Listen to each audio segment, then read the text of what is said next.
Welcome back to 755 is Real. I'm David O'Brien, Braves writer with The Athletic. And we got a special show today. We got my regular man, my co-host, Eric O'Flaherty, former Braves reliever. What's up, Eric? Nada. And it's kind of appropriate. We got one of the original baby Braves with us tonight. Kelly Johnson sitting in again with us on a day after the baby Braves had quite an impact again. The new baby Braves last night in a 3-0 win against the Rockies, which was a phenomenal performance by Spencer Strider, who broke John Smoltz's Atlanta franchise record for strikeouts. It was only his 17th career start, and the dude struck out 16, and he did it in 8 innings. He didn't even go a complete game. I mean, it was devastating. No walks, 2 hits, one of those in the 8th inning.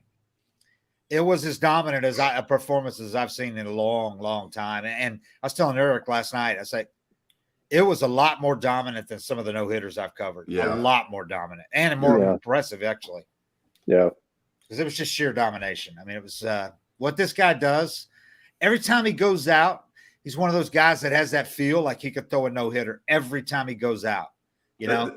That's why I wasn't, I'm not going to knock it, but I wasn't that impressed with it or shocked by it, I guess, because it just felt like he did what he normally does a little longer. Just he did a little bit higher grade. Yeah, it was longer. Like he just had a good game for him. Like he's pitched like this all year.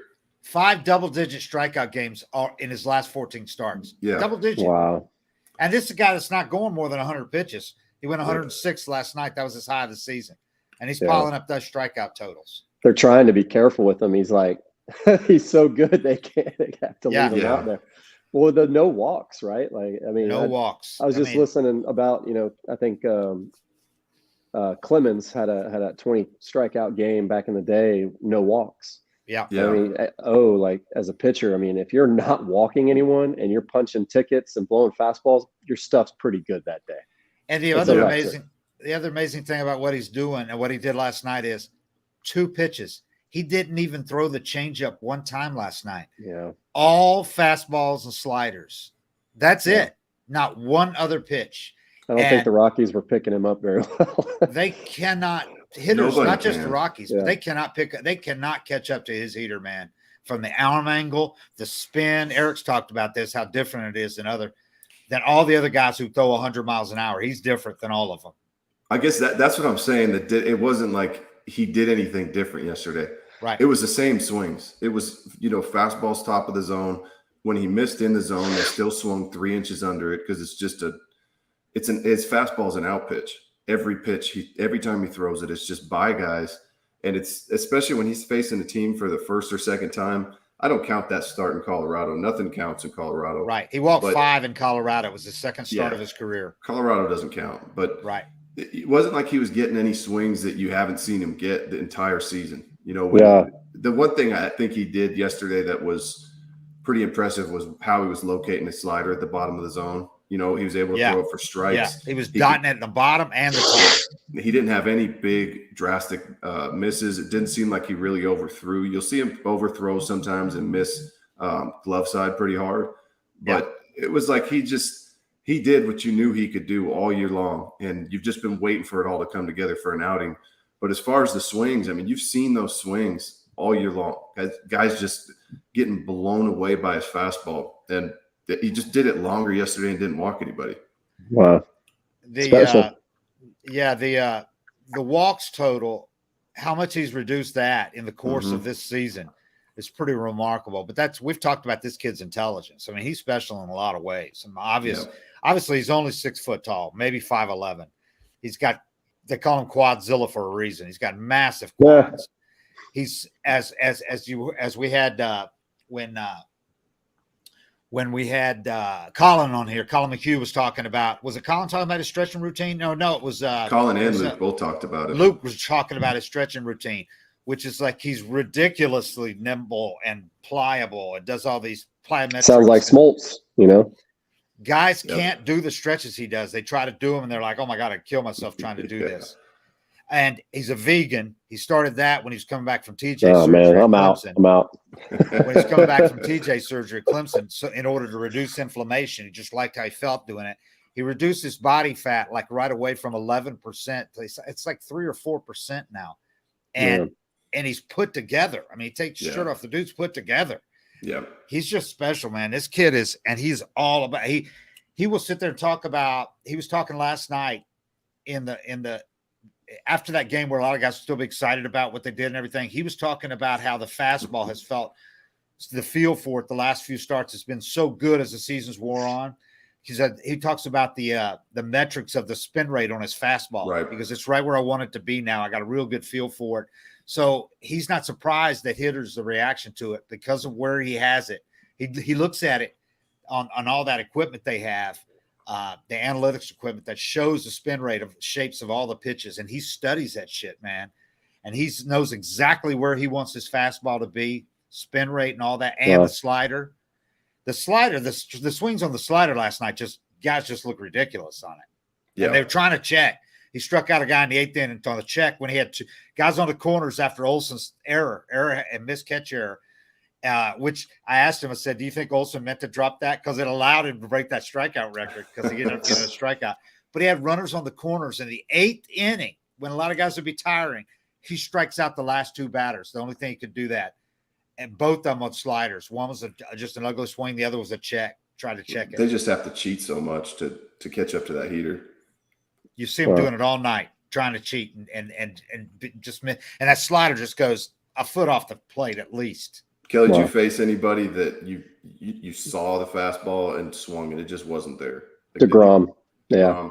Are you kidding me? I mean, his debut was in New York, and I was with the Yankees. And I mean, even that day, I mean, you think that you're getting the debut guy, you're like, there's a couple hits. You're gonna hit the ball hard here. Like, nope. And guys like that, when their fastball plays so much that you cannot get on it. Like you feel like the only way you got a chance on the heater is if you start your swing when he lifts his leg. And when that's the case, you're done, man. If it's not a heater, you're done. If it's not a heater, you're screwed. And even then, that's your only chance. So if you do happen to square up the heater, you're like, I mean, you hit anything on a barrel against guys like that, you're kind of happy. But it's just, some guys are just that good, and when they're on and they're good like that, as a hitter, there's not a lot you can do. I mean, no matter how locked in you are. Good. That's why good pitching always beats good hitting, because even if you're locked in, it's just nothing you can do. Austin Riley said he was beyond electric tonight. It's fun to play behind him. I tell you that. He was talking about the swagger he has, that little twirl he does it after he throws a pitch. And it's almost like he knows there's no way the guy's catching up to this. And he starts his little twirl. Somebody asked him Riley, if he could compare him to anybody. And he paused for a moment. And he said, DeGrom. He goes, those are the only 2 guys with just 2 pitches that do that. He goes, the arsenal is like, that's the only guy I can even think of. And Snit asked him if he reminded of anybody. And Snit said, well, when he got it, and I saw him at spring training, the arm and all that, the size, Kimbrel, right? That's who I thought of. And he said, but now it's more like Tom Seaver. Wow. Yeah, that's a good comp. Yeah, same stature. The size, Eric has talked about this, is so much a reminder of Kimbrel at his absolute peak when he was with the Braves and he could get 2 guys on or bases loaded and you still felt like he could get out of it, striking at everybody. Yeah. That's what this kid's got. And the size is like identical. They're about 6 feet, big legs, get a lot of the power from the legs. Strider's they break it down now with the analytics, and they tell you so much about a guy's delivery. Well, Strider's got like 6 inches more extension than the average pitcher, even though he's 6 feet tall. And the average pitcher now is about 6'3" or whatever. He's got 6 inches more extension because he's got such a long stride with those big legs of his that he can be stable doing that. And then, like Eric said, he's coming from 6 feet instead of everybody else that throws 100 is like 6'3", 6'4". Yeah. So it's got that uphill plane to it. And that spin rate. He's got a real good spin rate on his fastball. So D-Rose talking about this today too. It never has the appearance of coming down. Like everybody, the plane is not, it's like it's straight or up. Yeah. So he's just got something going for him that other pitchers are not going to be able to duplicate because they just don't have the physical size or the spin on the fastball. But and that's a lot like how DeGrom was when was his first year was 15, right, Kelly? That year we were with the Mets. Debut 14. But his first full season, I remember watching him in 15 and thinking, this guy's not getting the attention that he deserves. This guy's on a completely different level than any pitcher I'm watching. But before you've established yourself and done it for a certain amount of time, it's like, he's a young guy. We'll see how he's doing. And then all of a sudden, they have some games like this that put him on the map. And you strike out 16, everybody in the game seeing it. But his teammates and people that have been watching him all year, we were watching DeGrom. Like, this dude he's head and shoulders above anybody else in the game right now. He just hasn't done it long enough to be in this certain conversation yet. But when you're watching him do it, it's like, this is a different level than anybody else in the game. Go ahead. I'm sorry. I was just going to say, it's going off of what he just said. Honestly, Strider, if you're a Braves fan, you've been watching it and you've been watching him get better and better. I'm guilty this season of not getting to tune in as much as usual. And this is probably the first where, I knew that Michael Harris and Spencer Strider are like kind of 1 and 2 rookie of the year. I knew they're doing well, but I hadn't caught any buzz of Strider until this moment. And so it might be a little bit of that same situation there where over time he's, it takes an all-star game. It takes maybe an award, or something to put him on the national map. But he's clearly one of these guys in the game now that, he's going to reach that level if he keeps this up. And I think if we'd have seen him in the World Series last year, like Kyle Wright came back from AAA last year, made that great appearance, which has been misrepresented as a start by a lot of people because it came in the first inning. Yeah. When the actual opener they had kind of bombed. Wright came in and went 4+ innings, was dominant. So everybody, that was kind of his springboard to this season. So he's been there from day one this year. We've seen Max Fried develop from a top prospect, one of the top 5 pitching prospects in baseball when he was with San Diego, had TJ, Brace trade for him. He misses 2 years in the minors. We've seen him slowly develop. They came up, used him in a relief role for a couple of years, spot starts. And then he's developed into an ace in the last couple of years, through the last 3 years. So it's been more of a gradual, and he's in his late 20s now. Yeah. Strider this year, last year was his first season because he was a 4th-round pick in 2020 out of Clemson because of TJ. Slipped a little further than people thought. Braves gave him a bigger bonus. No season in 2020. So nobody saw him then. Last year was his first minor league season. He started last year in low A, was promoted 4 times in a season. He pitched at literally every level in the Braves organization in 1 year, including makes his major league debut in the last weekend of the season. And you were talking about him too. You were talking about this Strider guy, and I was like, let me see it when he gets up. There's a lot of guys in the minors throwing 98. A-ball, high A, double A, man among boys. Yeah. And it makes his debut end of the year. And they went with Dylan Lee. They tried them both out that last weekend of the season after they'd clinched. They said, we might be able to use one of these guys in a bullpen for the playoffs. They went with Dylan Lee, left-hander. And Strider didn't make postseason roster. But then he comes in spring training this year, and he's even better than he was last year. And he's throwing a little change up too. Makes the opening day roster because they had an expanded roster. Snit uses him in first in some low leverage, an inning here, inning there. Then he starts 2 innings. Then he starts moving him up into high leverage, multi innings like Hader used to back when he was younger. So it's like, okay, and he's just blowing away guys. He's throwing 101 when he's in a relief role. And he'd been a starter his whole career. So late in May, the Braves are 4 games under 500. They call up Harris, and the same weekend they move Strider to the rotation. And the team started its 14-game win streak like 2 days later after Harris got here and after Strider moved into the rotation, and they haven't looked back yet. And Strider has just gotten better and better and better. Yeah. And, he had only threw 100 innings last year, a little bit below 100 innings. So people thought, and we thought, they might eventually have to monitor those innings, and maybe they move him back to the bullpen at the end of the year if they have to. Forget that. They've been careful with him, and it's paying off now because he didn't pile up too many innings. So he's only at like 115 or whatever now. And his innings don't scare me at all. Like Snit said last night, we've got him now where he is, where we can ride him the rest of the way.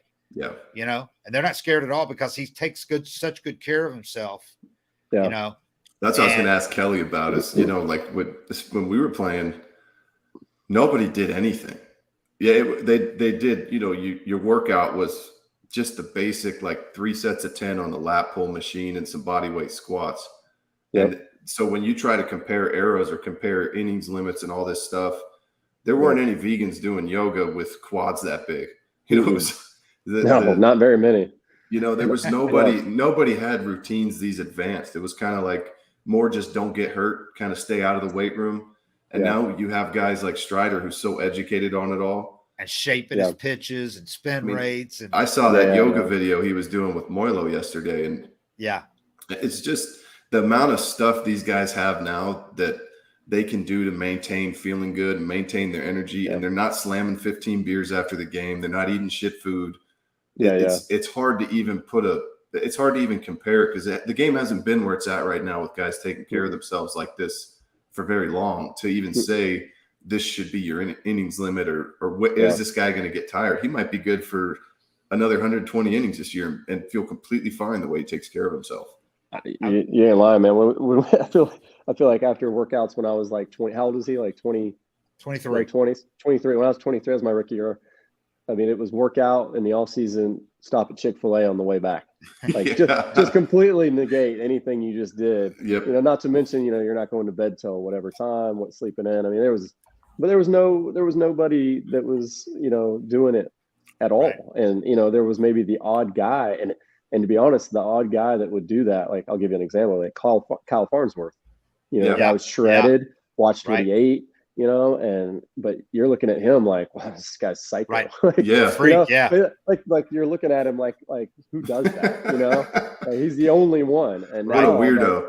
What a weirdo. Yeah. I mean, forget that he looks better than all of us without his shirt on. He's in great shape. He throws a million. He's doing everything right, and we're looking at him like that doesn't work for anybody. I used else. to do my back exercises, you know, because I had all these weird back exercises I had to do.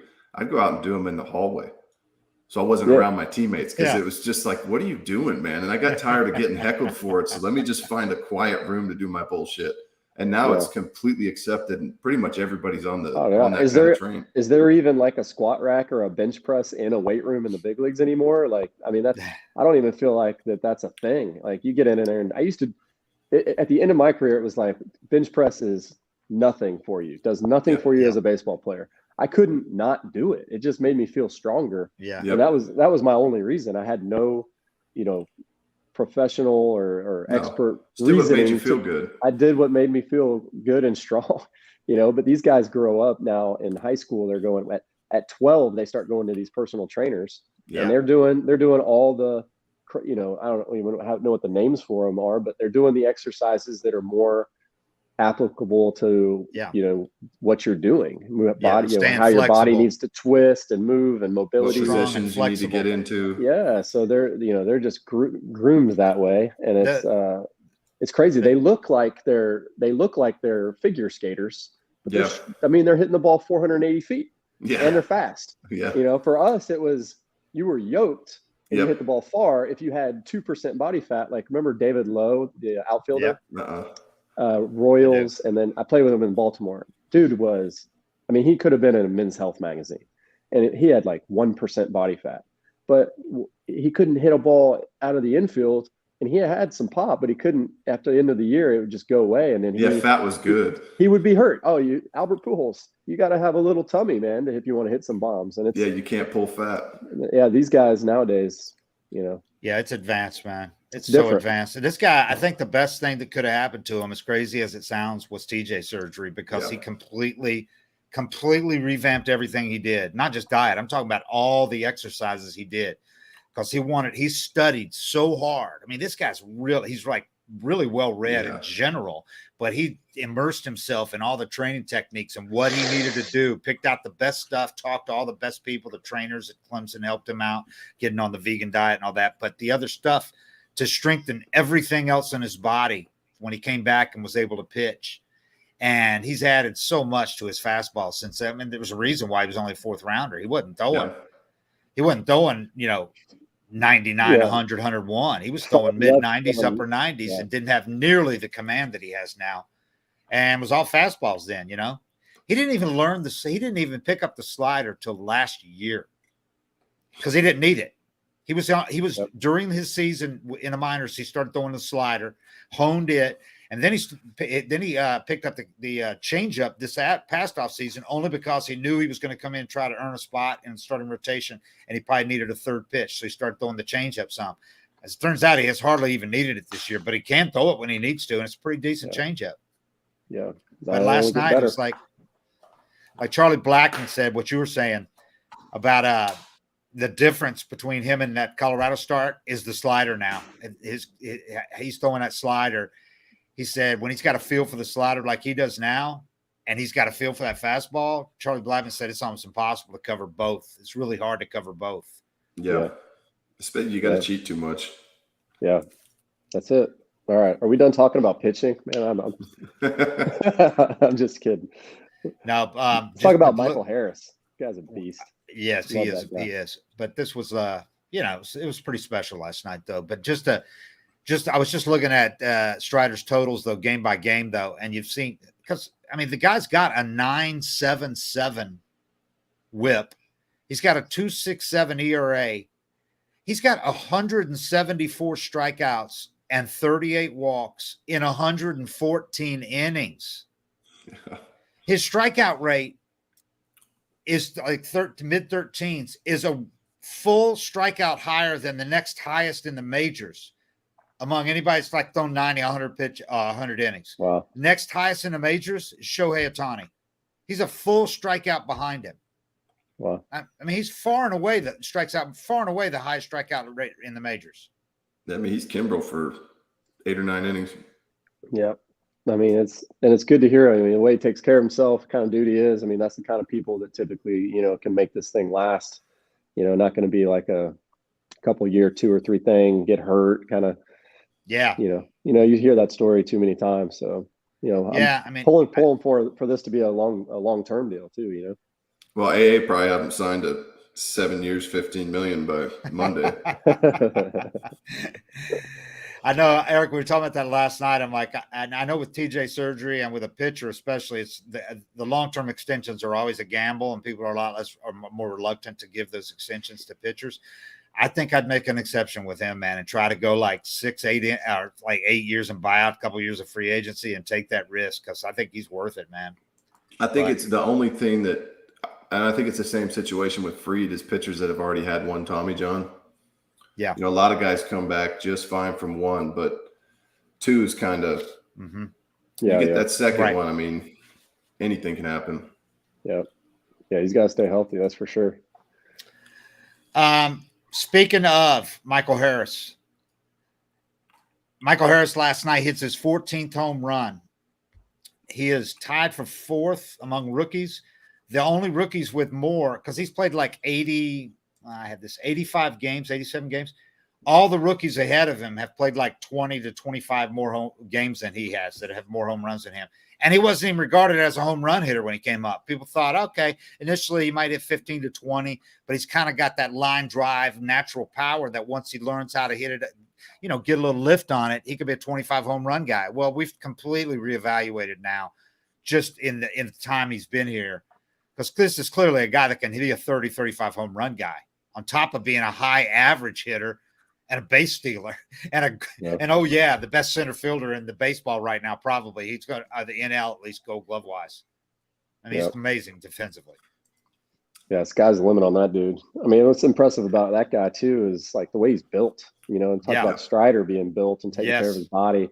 I think Michael Harris, if I had to guess, I don't know. You've seen him in person way closer than I have, but probably built a little more natural, just the way he's got that thick lower half. Guys like that, naturally like that. That carries you, especially being like that at a young age. He's fun to watch hit too. He really reminds me, I think why I like him so much. He really reminds me of the guys I used to watch when I was a kid. You could put him in the game in the 80s or early 90s, and that's who was playing the game, is guys that look like him and played like him and swung it like him. There's no, I'm not ripping on Bellinger, but there's no manufactured lift swing in him. He's a hitter. He's an absolute hitter. and he's driving the ball with the backspin. It was like a Mookie Betts is another guy I love to watch, and just left-handed, but he looks like you'd fit him into that like Wade Boggs, Tony Gwynn era of hitting, and that's what he looks like to me. And I think that's why I pull for him so much. But I love watching that kid play. I mean, just love it. People talk about his walk rate being too low. I'm like, okay, he can learn to take. I mean, he's going to take walks, but if that's the problem, because his bat to ball skills are pretty impressive, man. I mean, he doesn't strike out that much, but he gets a lot of hits and drives the ball to all. The oppo power is off the charts. I mean, for a guy who weighs maybe 210, 205 probably. I mean, he's put on about 20 pounds of muscle just kind of naturally. He doesn't lift a whole lot and all that, but he works hard. But that oppo power is something that wasn't there like a year ago. I mean, we saw it at spring training 2 years ago, but he hadn't done it in games in the minor leagues. But now he's hitting upper 90s oppo. Yeah, and not just he's not scraping the wall either. And high up in the zone too. Yeah, you get on top of it. And he's hitting him 420, 430 to left center. Yeah, Seitz has done really great work with that kid. He came up in the first week he was here. Right away, Seitz saw his hands were up too high. He didn't think he was going to really be able to catch up with heaters and everything. And he called Greg Walker, because Walker had worked with him a lot in the minors. And he asked Walk. He said, "Walk, I want to just give this kid an adjustment." But usually Seitz is like, I wait a couple of weeks, get to know a guy. I don't want to bombard him with stuff. I want to get a feel for him. He told Walk, he said, I want to do this with this kid right now. Do you think I should wait? And Walk said, do it. This kid can handle it. He's coachable. He'll absorb it like a sponge. Do it. And Seitz did it right away. And like the first road trip, 3-4 games in, he's got his hands down. He wanted him like Eric Davis is the guy cited. Showed him video Eric Davis. Now, if you look, his hands are where Eric Davis used to hit. You're talking about those 80s hitters. And the difference was night and day, and he hasn't gone back. And it's he really is coachable and makes that adjustment. His first week in the major leagues, he's open to doing that. It's like, oh yeah, let's do it. So I mean, he's and the guy could not be a better kid, a more impressive human when you talk to him. I mean, could not be more impressive. Well, I got a chance to do like one of these Braves for a day camps a couple of years ago with Marquise Grissom, and Marquise talked about him, and that's his guy. Yeah, that's who. So I didn't. He coached him a lot. Spent a lot of time with him. Yeah, loves him, man. Loves him. But that when you're getting, and that's again like if that's what's missing in the game, and I hear a lot of former players talking about that. Like the game is sort of missing the veteran player. It's sort of missing even the old school guy that that's coaching. And one of the best takes I've heard, is that a lot of these guys that like played and wanted to coach, but maybe baseball is sort of like, well, we got these analytics departments. You know where they're going? They're going to coach the amateurs. They're coaching the 12-year-olds or the 16-year-olds or the 18-year-olds. So these guys are getting better coaching than anyone in the history of baseball. Yeah. And they're coming into the game now and having success and looking like, a throwback. Yeah. That's because look at who he's learning from. I mean, he's getting instruction as a high school kid from Marquise Grissom. Yeah, I didn't have that. I did not have that at all. And not pretty much none of us did. So, but nowadays that's where the old player that retires or the old guy that wants to be in the game, they don't want to go and be at the ballpark from 10 a.m.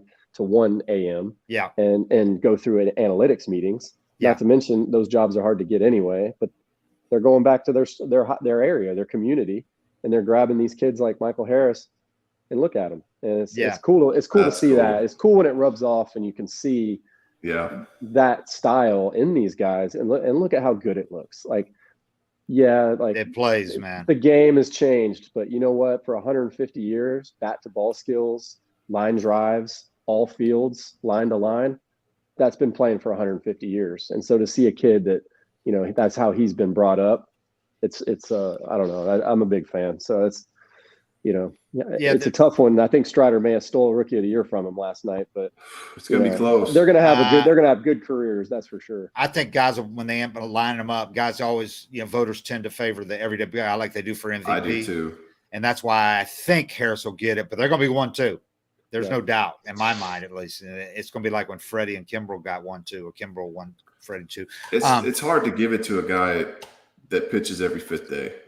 Although if he ends up with 250 strikeouts in the highest strikeout rate, he's going to push that, like he's going to push that theory. But I mean, Harris is out there every day, and he's playing Gold Glove defense. I mean, the defense too is the separator. But I love what you said. I think coaches, you're so right. So many of these young coaches are being hired now as hitting coaches, pitching coaches. Their analytics background, which is great. I mean, there's a huge place for analytics in the game, but they're coming from both, a heavy analytics background.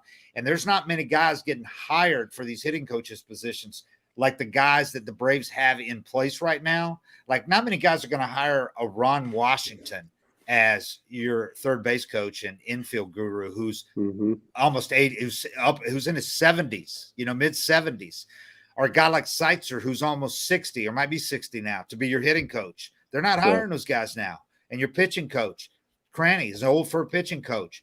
The Braves are kind of in a sweet spot right now where I don't think they're ever going to have a better coaching staff. No, they may evolve into a more analytics driven coaching staff. That's a really good one. But to me, they've got the absolute perfect mix right now of a great analytics department that comes up with great information and these veteran old school coaches who have embraced it and are willing to present it to the players. Which you got to have that middle person that can present this analytics instead of some bean counter, some nerd guy telling a hitter what he needs to be doing. Yeah. When a guy like Seitz is giving it to him, or a guy like Wash is giving it to him about positioning in the infield, why this makes sense analytically, it's a lot better for the player. The players are a lot more inclined to absorb it and accept it and embrace it when those guys are presenting it to them than an analytics guy. You got guys that have figured out how, especially hitting, how to do the most difficult thing in sports. And for me, there's stuff you learn when you're playing, or like I learned just as much from my teammates as I did from coaches, like this knowledge that gets passed down from older guys. But I remember one time I was throwing a bullpen and Scott Kazmir was talking to me about weight. And he goes, I think your weight is too far. You need to keep more weight centered. And I'd never thought of it like that. I always just thought of weight front to back from the mound to the plate. And he goes, no, too much of your weight is toward first base. It's not allowing you to do this. It's not allowing you to do that. And it's stuff that, you can look at a video and you can tell a guy, you need to hold counter rotation longer. And I know you can see it on video, but don't tell me what I need to do. Tell me what it feels like. And there's so much value for me in knowing what it actually feels like to do these things, what it feels like to get on top of, fastball like striders. What do I have to feel like to hit that ball? Like Kelly's saying, I feel like I have to start striding when his leg lifts up. You can watch it on video and break it down in slow-mo and tell me, you're late there, but you're not actually striding when he lifts his leg. That's just what it feels like you have to do to get to it. So for me, that's where a lot gets lost is guys that have done it and know what it feels like and what the feel you're looking for to execute is, more than just seeing it on video and pointing out what's wrong. It's like, I know what's wrong. I can see it, but how do I get there?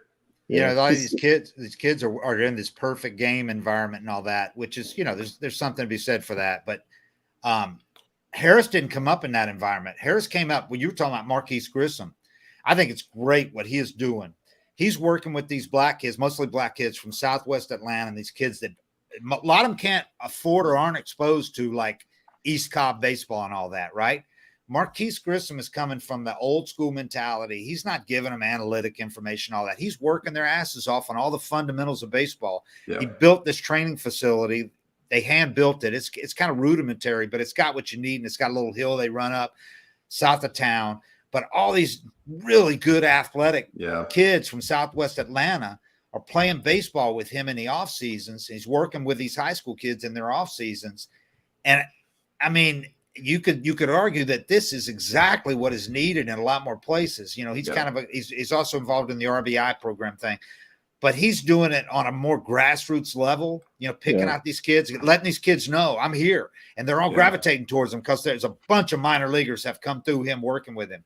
And some have been high draft picks. And Harris is the shining example. It's kind of the poster child for it.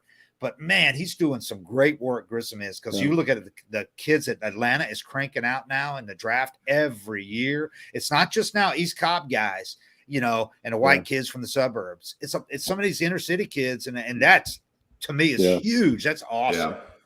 It's great to see. There's you know, I've spent so much time over there at East Cobb, and a lot of the best players and the guys that on the older teams, high school teams, honestly, they are the black kids. Yeah. I mean, now that they're playing baseball again, and they are. The stats may not show it. I don't know what the stats are. It's evolving. But I'm gonna go on a limb and say that it's definitely going in the right direction. 2 of the top 5 picks in the draft this year. Yeah, man, and I watched that shortstop that went to the Pirates. I saw him play with Cam Collier, Lou Collier's kid, who was also a high draft pick. And you know, that East Cobb team last year or year before, I can't remember which. I mean, they had like 40 kids on this roster somehow, but all the kids that were on the field, one white guy, and that team's the best team in the nation. And now they're all drafted, and but anyway. They, you know, it's the instruction, it's the right instruction, and it's the right person sending that message. And it's a guy a lot of times that's been there and done that, willing to spend the time. And that's what these kids are going to get, you know, more times than not, the ones that are coming into the game ready to go. Because you can find the tools. You can find a kid that's got power and throws hard, and, you know, but intangibles and feel and, you know, mindset, you know, like just learning how to, you know, work and you're almost learning how to be a pro when you're in high school. Like if you get that and you're talented, I mean, that's, you know, what a jump start, what a head start you have, because otherwise you're getting drafted like us out of high school and you're learning in Gulf Coast League or in Arizona and then you're in short season A or low A, and you're finding that you're hoping you have been drafted to an organization with the right people to look like. I can say, hey man, I had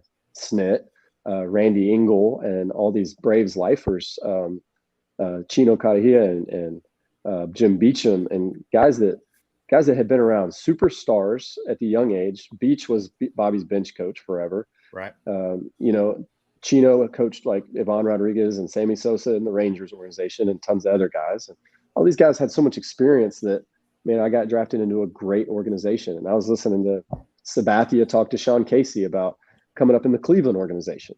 Yeah. And for a while there, Cleveland was like every major league team's minor league system, just like the Expos back in the day. Yeah. Like, you know, like, so if you get into an organization, the right organization, that's a win, because you could be in the wrong one. I don't know what the Mariners were like when you got drafted, but some organizations I played against, I know for sure, I felt bad for those guys. Yeah. Like they did not have what they needed to really learn how to be a pro and grow early. Yeah, there was a lot of coaches faking it, you know, that they didn't really have the knowledge, but they knew what they could see it, but they just didn't really, they just knew whose back to scratch. But I got lucky. I had one coach, and I'd never had any high level coaching, you know, through high school. It was just, I just threw the ball. I never thought about mechanics, nothing. And I had a 6 ERA for the second year in a row in A-ball. And I finally had a coach say, you ready to listen and learn yet? And one session with Brad Holman, this really good pitching coach, all of a sudden I was throwing 94 and I could put it wherever I wanted. And it was just a few cues and a few visuals that he gave me and different things like that. You know, I think it really only takes one coach, but there's certain guys that just don't click with a coach, you know, so the more you have, the more guys that can get that message across, the better. Yeah, I don't think a lot of guys have a Marquise Grissom when they're coming up in high school. You know, my God. If you think about, Marquise is from that last of that era when guys didn't make $100 million, even though he was a great player, a multi, an all-star and all that, but they didn't make that kind of money where the thought of working with kids later and working long hours with kids. Yep. Most of these guys made so much money that it's kind of hard, I think, for them to get in that mindset of going out there and doing that. You know, this. And so he's this invaluable resource for him, and is there for these kids and works with them as much as they want to. So, I mean, that's, if you asked Harris who's been the most important guy in his career, you know, other than his parents, he would, I'm sure, point to Marquise Grissom. And Harris arrived no season in 2020. You know, and he works at the alternate site and comes to spring training and just impresses people like, who is this kid? And look where he is today now. I mean, here he is. He had played 40 games above A-ball, 44. And Vaughn Grissom had played 22 games above A-ball. And you look at these kids now, they're doing something right in that player development system now. They've got it where they want it. It Oh is. yeah, It's so unusual. I mean, like just in my crazy generation with McCann and Francoeur being 21 coming up, and other guys that were in that 19, 20, 21 age getting to the big leagues. Yeah. I mean, there was just something about those guys that allowed them to have success and be able to like perform. But like when I was 20 and 21, I'm in high A and double A. I mean, if they had called me up, I mean, I wasn't even remotely, I was barely ready at 23, there was so much more to learn and to get to. And these guys are getting that at an early age that when they're in the minors, it's sort of like, okay, like, they've already heard these lessons. Why do I need to be here? Right. It's just a matter of time, like it's really a matter of the big league club finding a place for them and clearing space. So, it's different. It could be different. The game has gotten younger in the wrong reason. I think we've talked about in the past. Exactly. I think that, they've pushed out guys that really didn't need to be pushed out so quickly and so harshly or abruptly. But at the same time, like the quality of athlete at a young age in baseball, I mean, it's like, wow. Like as a former player, you're like, okay, dude, like you got 3 center fielders in the outfield and you've got 4 shortstops in the infield, and the pitcher's a pretty damn good athlete, and the catcher probably used to play shortstop too. Yeah. And back when we were playing, I had, my flares to left were singles because Adam Dunn and William Opena and Carlos Delgado and Austin Kearns and Pat Burrell couldn't. They didn't. Number one, they weren't going to get to him, but they didn't even care. Their job was to hit balls. Chipper thanks you for not including him in that left field list. Chipper's a hell of an athlete. I would never throw him, and those other guys probably are too. But it's just a different. It's just like first base. I mean, my shanks to left were knocks. My rollovers to first were knocks because there was no shift. Yeah. And you had Delgado, Ryan Howard, Mike Jacobs, all playing first base, and they're tripping over their feet. And no disrespect. It's not like I was a Gold Glover, but I'm saying like it's just a different era where it's so athletic now. Yeah, so athletic, and it's. I wouldn't. I mean, who knows? Who knows what it looks like if you put yourself in that spot? Right. Now you're like, I don't know that I make it. You'd get better because you'd have all the resources. You'd know how to get the most out of your body. Right. It's all changed. But Freddie's hitting 325, by the way. What would he be hitting without the shift? Because next year there's not going to be the shifts. But Freddie, I never got the shifting Freddie. Like he gets shifted so much, and he can go the other way. It blows my mind because I know, and maybe you shift the guy and you want him to hit the ball over there because it's better than the double or the bomb. Right. Yeah. I get maybe that's it, but it just How about BMAC? I was just about you took the words right out of my mouth. BMAC with those top spin singles to right. Yeah. We saw BMAC with no shift. BMAC with no shift was hitting. What did he hit? The second year? In his first few years. Yeah, he had the huge batting average. And then after shift, it was like 250. So it's Olsen gets tons of hits taken away by the shift. It sucks. It really does. Well, it's going away, so it's good. We're see.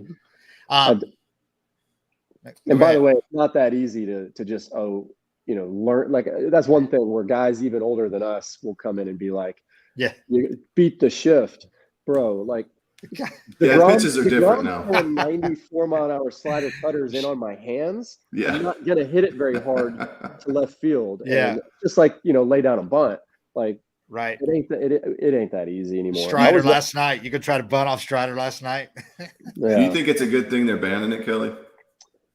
Well, I mean, I love that when you do everything right and you hit a ball hard and it's a hit versus it's already hard enough. Like you're gonna line out, but with the shift, it just sucks so bad for a left-hander.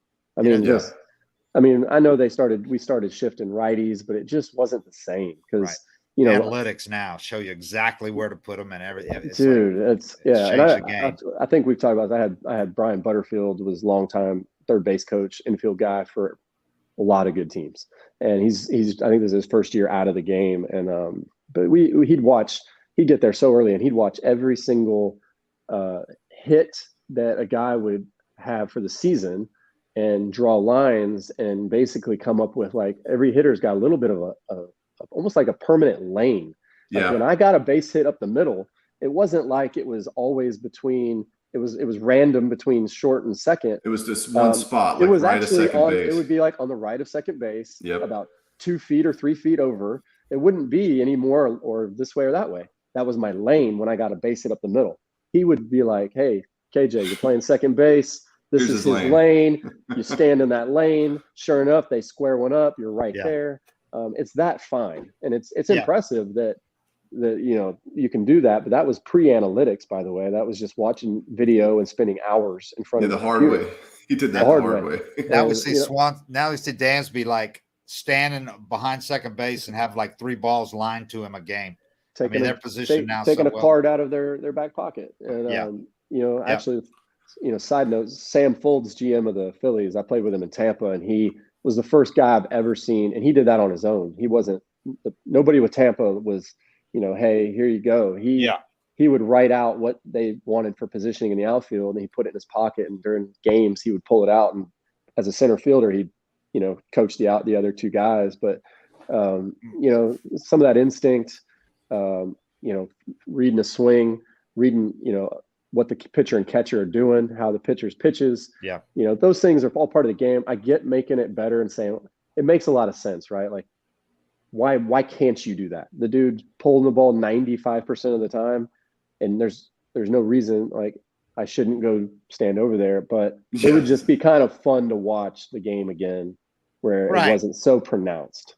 Right. I mean, and you can argue that, you should be able to do that. But with analytics coming into the game and charting every pitch and every ball that's hit, it's taken out some of that skill factor there, because when you can position a guy where the computer tells you it's going to be hit, that changed the whole thing of I should be able to position my guys wherever. I mean, because then you're penalizing the hitter for doing what he's been taught to do and what is, his whole career. I mean, you can't start trying to aim the ball against guys like Spencer Strider and so many guys throwing over 95. I mean, it's common now. I mean, and not to mention, like, nobody got scouted, drafted, signed, and made it to the big leagues by just duck hooking everything. Yeah. Like you don't. You learned how to hit. You stayed up the middle. You left-handed hitter. You drove it in the left. You don't want to change that. You don't want guys changing that. I was in AAA, having a hell of a year when I got called up. Just like every other guy that gets called up out of the minor leagues, they're dominating, so they get called up. I wasn't just duck hooking. I wasn't hitting balls down the right field line. All of a sudden, though, you get the best pitchers in the world reading your swing, looking at you and being like, "Oh, okay, boom, here you go, roll over to first base." Now I'm a pull hitter who can't hit the ball the other way, a little bit because of who you're facing now and the way that they're going about it. So, like there's a reason. There's a reason it's not so easy to inside out some 95 mile an hour cutter from DeGrom or whoever, but it's just not. And the role that really smart, great veteran catchers play and all that too, reading swings and all that. Last night, I don't think it was a coincidence Travis d'Arnaud's behind, because he's had some good games with Contreras behind the plate too, and Contreras is really learning and getting better. But man, d'Arnaud behind the plate, they were so in sync last night. Those 2 guys, it was a rhythm going on there. And B-Mac calling the game on the air with Frenchie and Chip last night. Chip Carey, B-Mac, you could tell the greatness that B-Mac had as a catcher, game calling. He and Travis d'Arnaud were on the same page, even though B-Mac was up in the stands in right field. He was in the same thinking that d'Arnaud had when he'd go, I'd stay with the slider right here, and he would throw the slider. d'Arnaud would call it. It was like those 2 were thinking the same things, and Strider was also in total agreement with what d'Arnaud and him. The Braves, man, the game planning that they do these days with Sal Fasano as the catching coach, they do so much game planning, man, and Strider loves that stuff. So he and d'Arnaud are in there, and they've got this thing. They've got a game plan that's extensive, and they followed that thing, man. It's pretty crucial stuff. Yeah, man. We're talking about, he's talking about those young guys. You got to be lucky on, obviously, when you're to a degree when you're drafting. But the Braves have done with the personnel they have right now. I mean, Alex has put together a scouting department that I mean, Dana Brown is really good, man, as the chief scout that heads that whole thing up. But the whole player development now from rookie level up is guys that Alex has put in place. He slowly brought them in, guys he knows. They're all on the same page. And these guys are coming up now ready to play, man. I mean, 21 years old, Grissom, and Harris is the youngest player in the majors. Grissom is the third youngest player in the majors. And they are two of the 8 regular starting position players right now for the defending World Series champs. And they're like big parts of the team. It's culture. Well, they're fit. It is. But you know, these kids are also playing against each other younger and earlier and more often. You know, they're 15, 14, 15. I'll give you an example, man. My oldest Atlanta travel team played Mark Reynolds. Remember Mark Reynolds? Yeah. The right-handed hitter. His kids' team came from Charlotte, North Carolina, but they also pull from all over the country. So half their team's local Charlotte, the other half's like New York, California, Atlanta, Texas, you know, different. And these kids they're ridiculous. But we met up in a championship game of a tournament. And the reason that all these kids are flying in to play on this team for Reynolds, or not for Reynolds, but on that team, is just because they want to play with the best against the best. Right. And so they're willing, like these parents, they're willing to come in. Yeah, it is like AAU basketball. They're willing to come in and play in Atlanta because they can't get the same level of competition wherever they live. And they see these kids were 12 years old pitching from 50 feet. And the perfect game guns have them at 75, 77 miles an hour from 50 feet. Yeah, that's a joke. I mean, my kids, they're coming in like they don't even know they don't even see it. But that's what they're seeing now from 12 all the way up. And it makes you make those adjustments sooner. Yeah, you're just not afraid of it anymore. Imagine if you just amped up a gun or a pitching machine on as high as it could go, and that's all you fed your kid. Yeah. I mean, he would never be late on a heater ever, you know. Right. You know, and that would probably be a smart thing to do if you've got a kid with some talent, but it's just that's what they're used to. So you got so many kids that are talented and ready for it. And I think the last piece is you got and the Braves have done a great job with this part of it, is the culture is getting the right guys that are going to fit and not getting assholes and not getting me first guys. And that's the part that ultimately is as important as anything. I mean, everybody's going to have great talented players and prospects coming up, but you got to keep that culture going. And you got to have a clubhouse where everybody likes each other, man, or, you know, that everybody's pulling in the same direction. Braves have been good at that. Braves have been good at that forever. I mean, even when we sucked before O got there, I mean, after the run, and then you guys got good again in like 2010. That 06 to 09 range where we weren't that great. I mean, it was still great dudes. It was still Bobby, and it changed my career coming over there. For sure. I mean, it was just that culture's been there since And that was when the payroll was really low.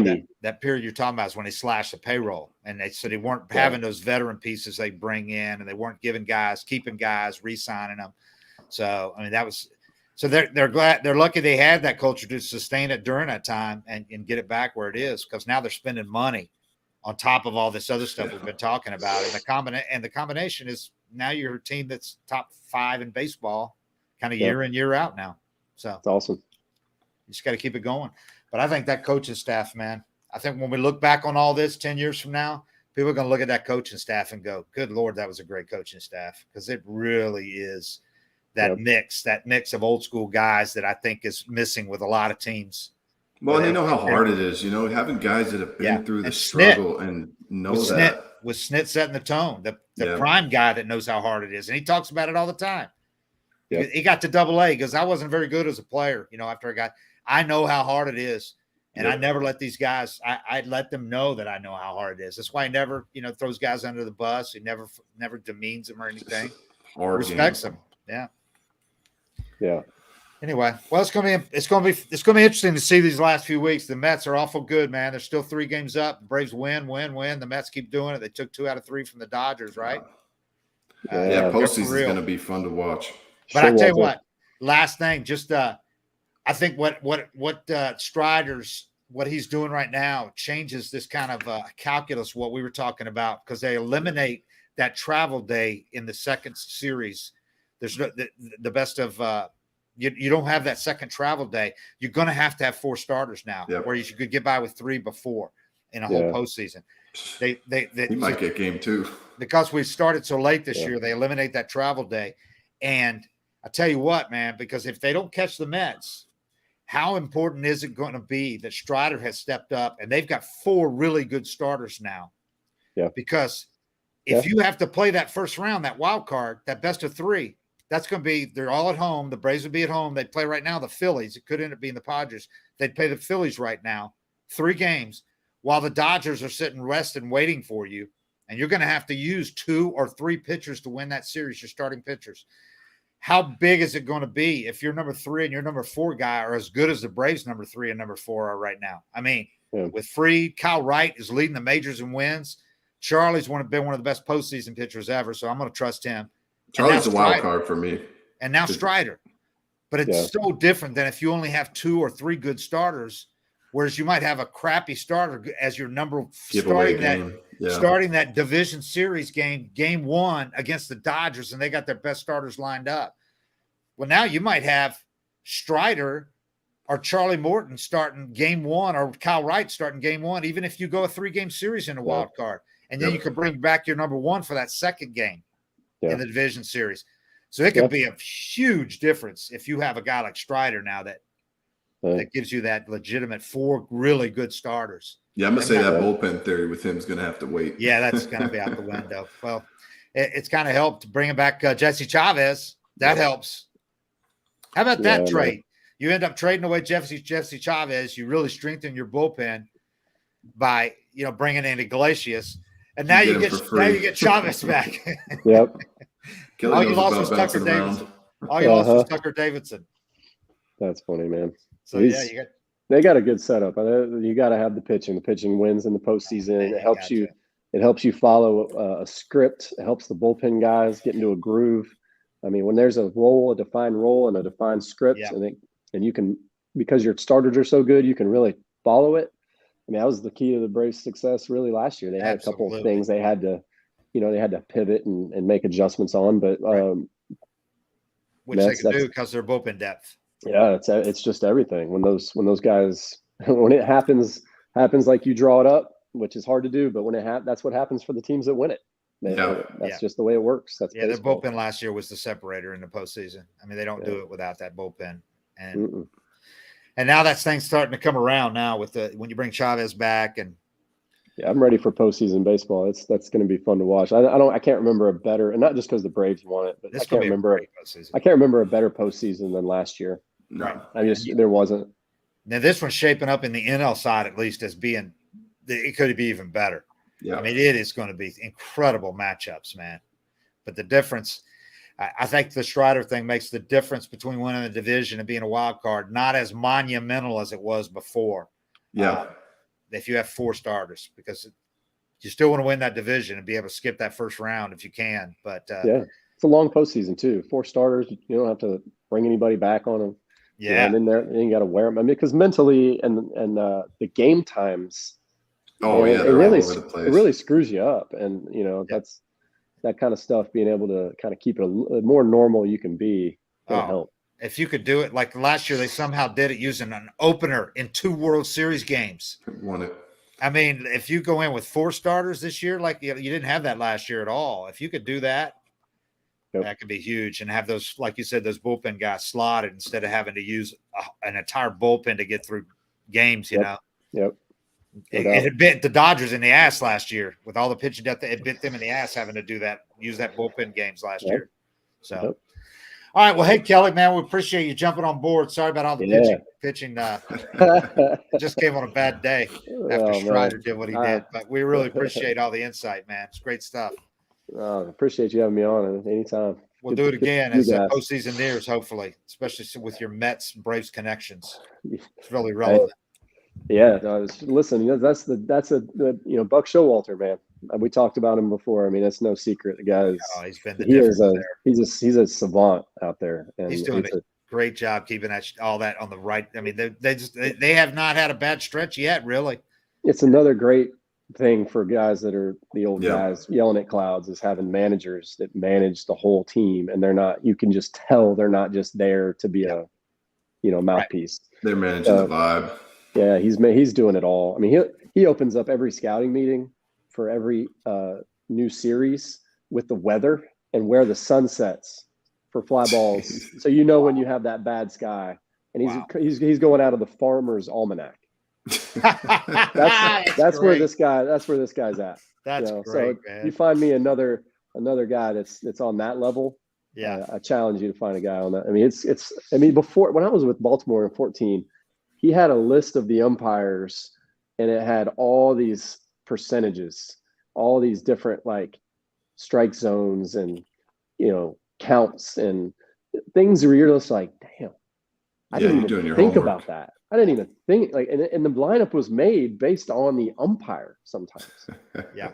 So the guy's next level. He's good, but you know what? Postseason, you get there. It's about the players and the talent. Managers certainly can help. Bucks made some bad decisions in the postseason, just like everybody is. I thought Snit was really good in the postseason, man, at really getting the hell out of the way, delegating, letting his coaches work, letting his players play. I like Snit in the postseason. I really do. He's got that no panic gift. Yeah. He does. 100%. But hey, guys, I enjoyed it. Good to seeing y'all. All right, man. All right, Kelly. Thanks for coming on. 755 is real, and it will always be real. Hank Aaron, long living, the home run king. We'll see y'all. Thanks.